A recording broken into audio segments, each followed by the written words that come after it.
Hi everyone, আশা করি সকলে ভালো আছেন। তো সুজুকি জিক্সার যে নেকেড ভার্সন এবং SF 250cc লঞ্চ করছে, এইটার কিছু কাস্টমার রিভিউ আজকে আপনাদেরকে দিব।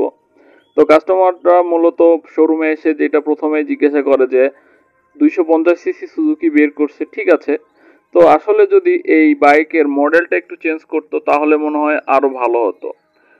অনেকেই বলে যে সুজুকি সবচাইতে বড় ভুল করছে যে মার্কেটে এই বাইকটা দিয়ে সে মার্কেটিং করতে পারবে না। কেন করতে পারবে না?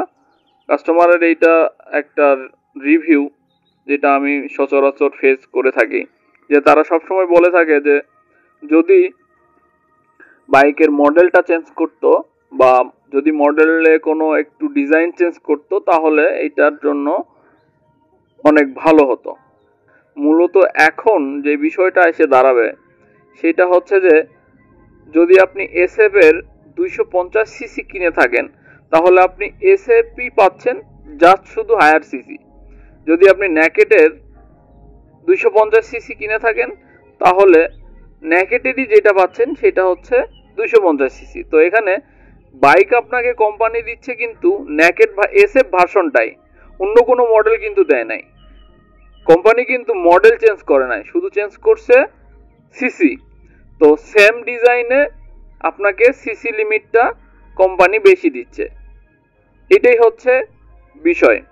আরেকটা বিষয় সেটা আপনাদেরকে সবাইকে ক্লিয়ার করা দরকার যে শুধু SF বা নেকেড ভার্সনের ডিজাইনটাই কিন্তু একই রাখছে, যে একটু পরিবর্তন না করে দেখা যাচ্ছে যে আগের যে ডিজাইন সেই ডিজাইনই রাখছে। তো এই ডিজাইনটা রাখছে এই কারণেই যে আপনাকে SF বা নেকেড ভার্সনেরই 250cc দিচ্ছে, জাস্ট শুধু হায়ার সিসি আপনাকে দিচ্ছে, কোনো অন্য মডেল কিন্তু দিচ্ছে না। এটা কিন্তু একটা বোঝার বিষয় আছে। আর মডেল ছাড়া কিন্তু সবকিছুই চেঞ্জ করছে, যেমন ইঞ্জিন কোয়ালিটিটা অনেক বেশি ভালো করছে আগের চাইতে। কেমন কোয়ালিটি দেখেন, যে মূলত আগের যে ইঞ্জিনগুলো ছিল 155cc সেগমেন্টের, পরে এসে 250cc-তে অয়েল কুলিং সিস্টেম করছে। আগেরটা ছিল কি এয়ার কুলিং সিস্টেম, পরেরটা করছে অয়েল কুলিং সিস্টেম। দ্বিতীয়ত হচ্ছে সাসপেনশন, আগের সাসপেনশন থেকে লক্ষ্য করে দেখবেন পরের যে 250cc-র সাসপেনশনটা কিন্তু অনেক স্মুথ এবং অনেক ড্রামটা মোটা। দ্বিতীয়ত হচ্ছে যে ড্রাইভ চেন, এই ড্রাইভ চেনটা কিন্তু আগের ড্রাইভ চেনের চাইতে অনেক মোটা এবং আগেরটার থেকে পুরাটাই পরিবর্তন করে ফেলছে সুজুকি। দ্বিতীয়ত হচ্ছে যদি সামনের ডিস্ক বা পিছনের ডিস্ক দেখে থাকেন, তো মূলত ডিস্কটা দেখলে বা হচ্ছে রিংটা দেখলেই কিন্তু বুঝতে পারবেন যে আসলে এটা হায়ার সিসি। কারণ আগের যে ডিজাইনের রিং বা ডিস্ক এটা কিন্তু আর সুজুকি 250-এ রাখে নাই, কারণ এইটাতে কন্ট্রোলিং সিস্টেমটা আরো বেটার করেছে।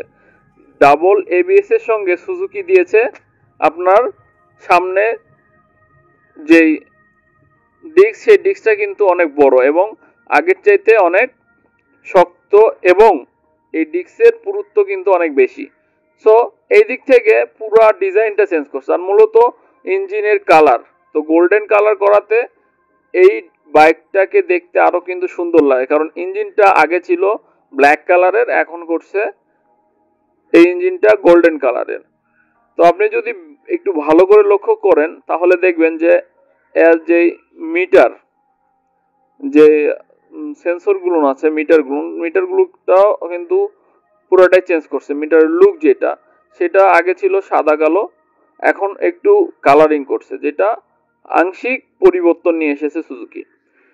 মোটামুটি সুজুকি কিন্তু তার জায়গা থেকে 250cc SF এর ঠিকই আছে, কিন্তু আসলে অনেক কাস্টমার বলে থাকে যে যদি ডিজাইনটা একটু পরিবর্তন করতো হয়তোবা তাদের কাছে অনেক ভালো লাগতো। তো আশা করব নেক্সট টাইমে হয়তোবা সুজুকিও এই জিনিসটা বুঝতে পারবে যে বাংলাদেশে মার্কেটিং করতে গেলে একই রকম জিনিস দিলে হবে না, একটু হলেও পরিবর্তন নিয়ে আসতে হবে। তো ধন্যবাদ সবাইকে আমার এই ভিডিওটি শেষ পর্যন্ত দেখার জন্য। আর আমার এই চ্যানেলটিকে অবশ্যই সাবস্ক্রাইব করবেন এবং অবশ্যই কমেন্টে জানিয়ে যাবেন যে আপনাদের এই মন্তব্যগুলো বা কাস্টমার মন্তব্যগুলো কেমন লাগছে। তো ধন্যবাদ।